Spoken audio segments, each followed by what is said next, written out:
রমাদানের রোজা রাখা কি ফরজ। এটা শুধু আমাদের উপরই ফরজ না, আমাদের আগে যত জাতিগোষ্ঠী এই পৃথিবীতে এসছে সবার উপরে সিয়াম পালনকে ফরজ করেছে কে? সবার উপরে আল্লাহ তাআলা সিয়াম পালনকে ফরজ করেছিলেন। তবে ধরনটা ভিন্ন ছিল, এক এক জাতিগোষ্ঠীর জন্য এক এক ধরনের ছিল। আমাদের জন্য সিয়াম ফরজ টানা 1 মাস 30 দিন বা 29 দিন। কোন কোন উম্মতের উপর 30 দিন না, মাত্র 3টা রোজা ফরজ ছিল। কয়টা? আওয়াজ করে বলেন। আপনাদের কি মনোযোগ আছে না গেছে? মনোযোগ আছে? তাকবীর পড়েন তো, লিল্লাহে তাকবীর। আমাদের 1 মাস সিয়াম ফরজ। পূর্ববর্তী অনেক উম্মতের উপর 1 মাস ছিল না, 3টা ফরজ ছিল। কয়টা? প্রতি মাসের 13, 14, 15 ফরজ ছিল তাদের জন্য। কারো জন্য শুধু একটা, আশুরার রোজা। কোন কোন উম্মতের জন্য 10টা।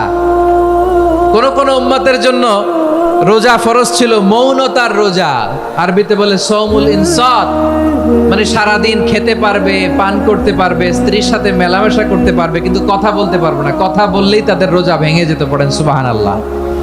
কি অদ্ভুত ব্যাপার! মৌন সম্মতির রোজা। যেমনটি সাইয়্যিদাতুনা মারিয়াম আলাইহিস সালাম বলেছেন, ইন্নী নাযারতু লির-রাহমানি সাওমা ফালান উকাল্লিমাল ইয়াওমা ইনসিয়া। তিনি বলেছেন, আজকে আমি রহমানের জন্য, মানে আল্লাহর জন্য রোজা মানত করেছি, আজকে আমি কারোর সাথে কথা বলতে পারবো না। তো রোজা রাখলে কথা বলতে পারবে না কেন? কারণ ওই শরীয়তে রোজার বিধান ছিল সকাল থেকে সন্ধ্যা খেতে পারবেন, পান করতে পারবেন, কিন্তু কথা বলতে পারবেন না। কথা বললেই রোজা ভেঙে যেত। সুবহানাল্লাহ বলেন। তাহলে সব জাতিগোষ্ঠীর উপরে রোজা ফরজ ছিল, কিন্তু ধরনটা ভিন্ন ছিল। মজার ব্যাপার হচ্ছে, আপনি বর্তমানেও বিভিন্ন ধর্মের দিকে তাকান, বৌদ্ধ ধর্ম, হিন্দু ধর্ম, খ্রিস্ট ধর্ম, তাদের মধ্যেও রোজা আছে। ইংরেজরা, খ্রিস্টানরা এটাকে বলে ফাস্টিং। কি বলে? ফাস্টিং। আমাদের হিন্দু ভাইয়েরা বলে উপবাস। তারা কি বলে? উপবাস। আবার এখন আন্দোলনেরও একটা মাধ্যম হয়েছে এটা, না খেয়ে থাকা। এটারে বলে অনশন। এটারে কি বলে? অনশন ধর্মঘট। মানে আমাদের দাবি না মানলে আমরা খাবো না, রোজা রাখলাম। আছে না নাই? তারপরে আধুনিক বিজ্ঞান এটার একটা নাম দিয়েছে না খেয়ে থাকাকে, অটোফিজি। কি বলে?